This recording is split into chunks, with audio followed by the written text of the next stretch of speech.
Welcome, Amakhosi Network. Welcome to the channel. Welcome, welcome, welcome. Please subscribe to the channel, like, comment, and everything, guys. Thank you to those who have been supporting. I really, really appreciate it.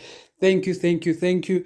But please subscribe, please comment, everything. But yeah, today we chat about Pitso Mosimane, his club. Things are going bad for him in the Arab countries, and apparently there's going to be talks around whether to let him go, which is a good thing because is it a coincidence that talks are happening? We'll find out.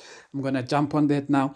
I also want to chat about Bloom, Njabulo Blom possibly coming back to Chiefs on loan, and why is that the reason? And also give props to some of our junior players who did well and won players of the tournament, and some interesting statistics that they gave. Yesterday, I mentioned that I'm going to chat about a Manchester City linked coach, but I'm going to move that to tomorrow because the Pitso one really hit me. So I was like, you know what, let me leave that one till tomorrow. But yeah, let's kick it off. So Pitso Mosimane, before I kick it off, I have to remind you again, guys, please subscribe to the channel. Please subscribe, like, comment, and everything. And yeah, let's keep the channel moving and growing. Thank you to everyone. But yeah, Pitso Mosimane. Pitso apparently has been having a run of bad form with his club there in the Arabs, in UAE. So because he's been having a run of bad form, it's now said that his team is now wanting to have talks with Pitso because they don't like how the results are looking that side and all of those things. So now apparently Pitso may be let go. They may be letting Pitso go. But the interesting part is a lot of people in the media are starting to start having comments on this. And when I say comments, they say it's interesting that Pitso is having talks are happening for Pitso to be let go in his contract, while Chiefs is now looking for a coach. So it is interesting that this thing is happening at the same time. So now the Pitso rumor is becoming more and more real every day for Kaizer Chiefs, possibly getting Pitso as a coach. Like I've always said, signing Pitso as a coach is not easy. He comes with technical stuff. So you have to pay that stuff. But the one thing I'll say is if there's one person who can turn Chiefs around, it's Pitso. Where Chiefs is now, Sundowns was in this exact same place when Pitso took over Sundowns a long time ago. What I love about Pitso is this: if we do get him, Pitso is going to come to Kaizer Chiefs with a plan of action and tell Chiefs management that he won't sign for them unless they give him control for him to run the Chiefs structures and everything correctly. Meaning that Pitso is going to say, in order for me to do well, January transfer window, I need money. In order for me to do XYZ, I need X. So he's going to say, if you want to get me back, if you want me to get you back to the glory days, you're going to have to also abide by the things I'm going to be putting in place to help us succeed. Meaning that Kaizer Taung, Bobby, and everyone are either going to be working with him or they're going to be sitting back. So that's what Pitso will demand, because that's how Pitso operates. He doesn't operate in a system where people get involved in how he moves. So when he's a coach, he wants to be a coach of the whole structure. That's the good thing. So yeah, the Pitso rumor is growing, and we like Pitso. We think Pitso can bring back the glory days. I've been hearing people saying that Pitso does not love Chiefs. No, Pitso is a competitor. When you're a competitor, you know. When I play for Kaizer Chiefs, I don't want anything to do with Pirates or Sundowns. But when Pirates signs me, then I don't want anything to do with Kaizer Chiefs and Sundowns. But that's how a competitor works. When Pitso was coach of Kaizer Chiefs, he didn't want anything to do with Chiefs because he knew they were his rivals. That's why he would always go around and say comments like Chiefs maybe is favored by refs and all of that, because he's fighting for his employer and his team. If Yeah, and that's competition, guys. In competition, it doesn't matter if you like someone XYZ. You also see it in Europe. In Europe, 1 minute there's a player in Manchester City, there's a player in Man United, they're fighting. National team comes, they're kissing, they're hugging, they're best friends. And that is how it works. So now, in saying that, Pitso, when he was at Al Ahly, what did he do? He came to Kaizer Chiefs, he came to Kaizer Taung Junior, Kaizer Taung Senior, Junior, and everyone.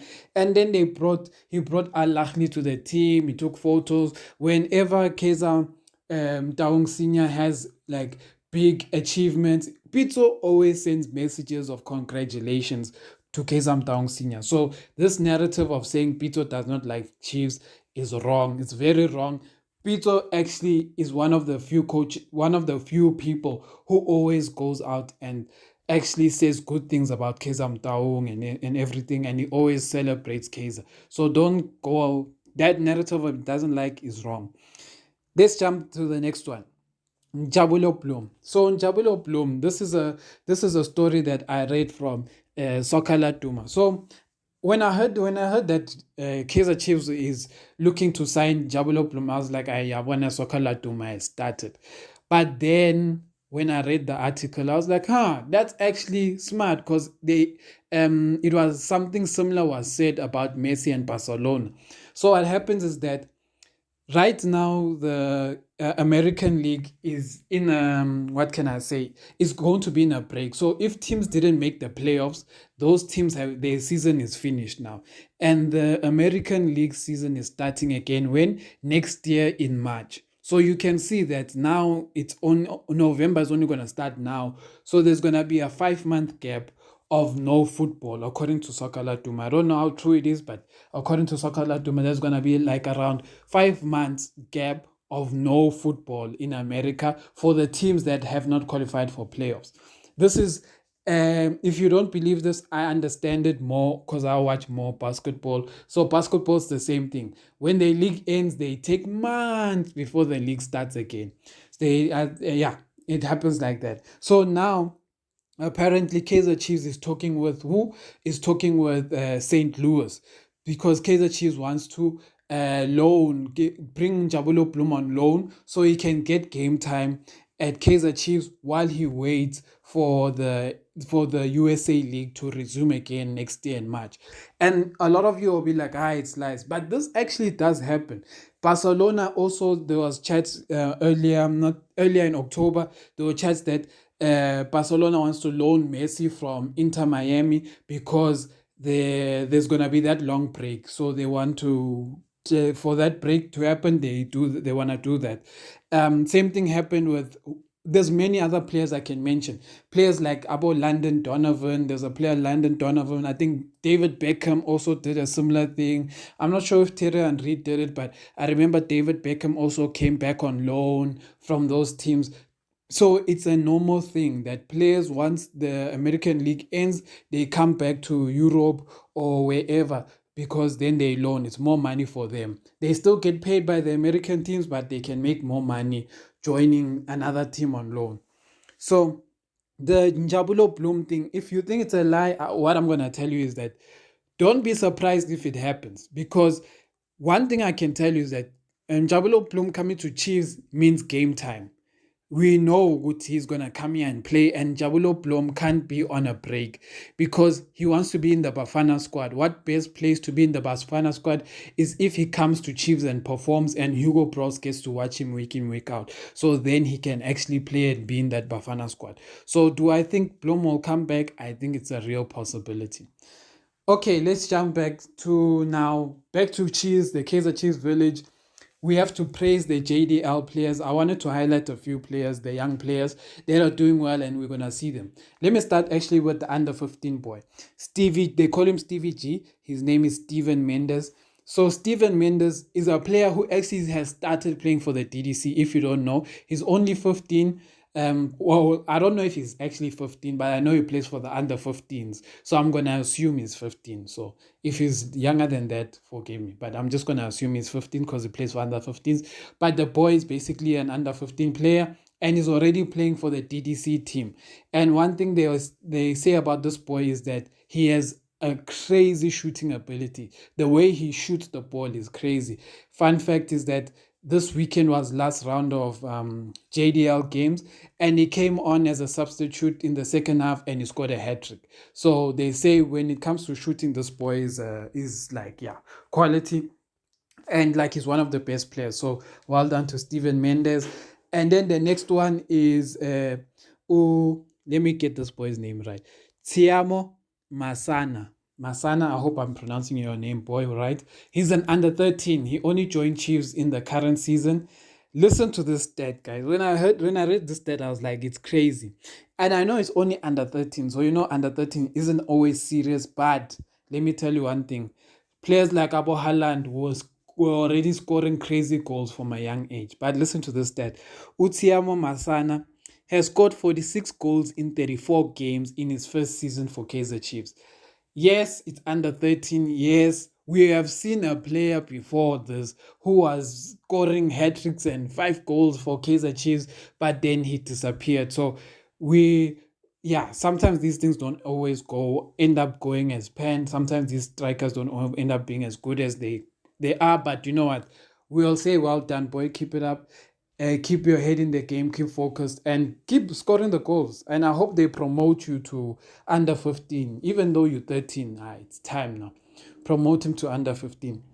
So, yeah, that's what I'll say about that. Like I said, I'll chat about the Manchester City coach tomorrow. I'll try to chat about him tomorrow. But another thing I wanted to say is this: Kevin Johnson has a full week. We're playing Cape Town City about next week, Wednesday or Thursday. So he has a full week of training with the team, which is a good thing. Full week of training with the team, so he has time to cook these boys. Cook, cook, cook, cook. Get out the bad habits, get them more focused, get them more in tune. Work these boys. Kevin Johnson, work on them. And one thing I'll say to Kevin Johnson is this: you need to go speak to that Skantsonso Umozi Maluleka, that guy. You need to speak to him about fixing the guy's fitness and making especially our attacking players, making them lighter, making them more play like, have the kind of like body, not body, but like have the kind of build like Ashley Dupree, because a lot of them are heavy, especially our attackers. Sahile always looks heavy, Dolly looks heavy, Nkosimpile Ngobo looks heavy, Ndushabalala also sometimes looks heavy. All of our top strikers seem to be building weight, but it's not helping them in their natural abilities. So they may be stronger, but they are slower and they last longer on the field. So Muzi needs to address that, because fitness we've been crying about for a long time. And we've had this fitness coach since last season, but we haven't seen our fitness improve. Our players struggle in second half, and it can't happen like that. Why do our players they can only run well in the first half? Then after the first half, they are finished. So Kevin Johnson, address that fitness coach. Address him, because it feels like Ntseki and Zwane did not want to address him. Address him, please, please. Subscribe to the channel. Amakhosi, Amakhosi.